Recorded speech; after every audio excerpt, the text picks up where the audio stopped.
Selamat datang saudara-saudari. Kita sedang belajar mengenai kelulusan orang yang dicobai oleh Tuhan. Ya. Dalam Wahyu babak 14 ayat 1 sampai 5 berkata ada sekumpulan orang 144,000 orang, ya, yang telah diluluskan oleh Tuhan dalam percobaan.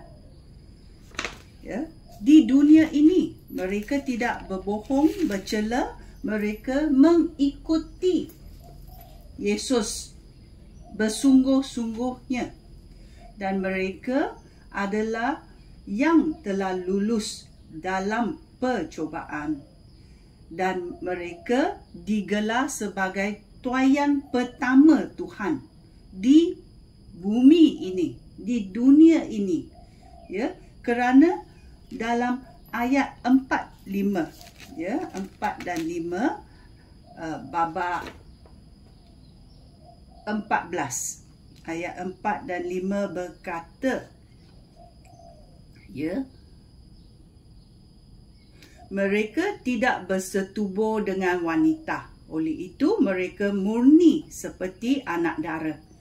Mereka mengikuti anak domba ke mana-mana sahaja dia pergi.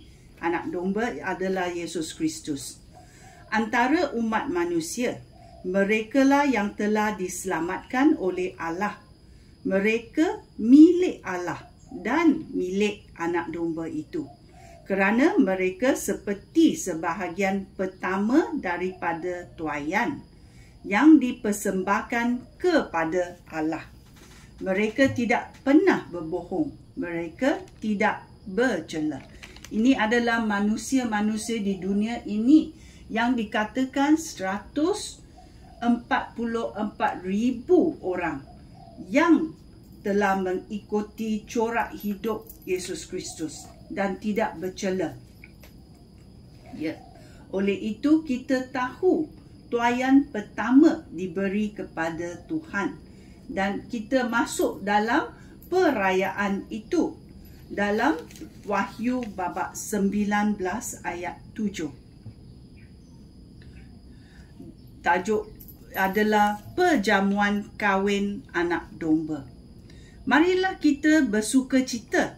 Ayat 7 berkata, dan bergembira. Marilah kita bersukacita dan bergembira.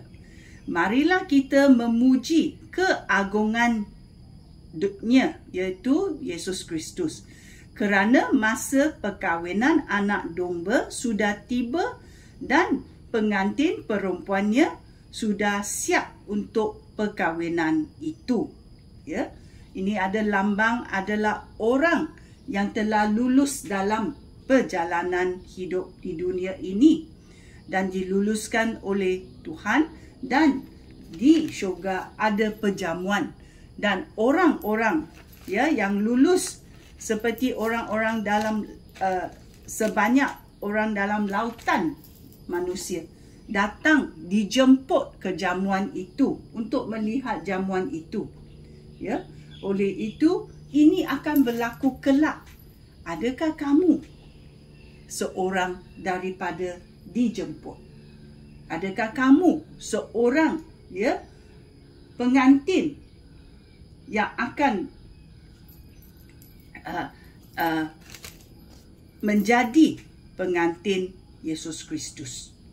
Ya, maukah kamu menghadiri jamuan daripada Yesus, dijemput oleh Yesus Kristus? Sekian, terima kasih. Shalom.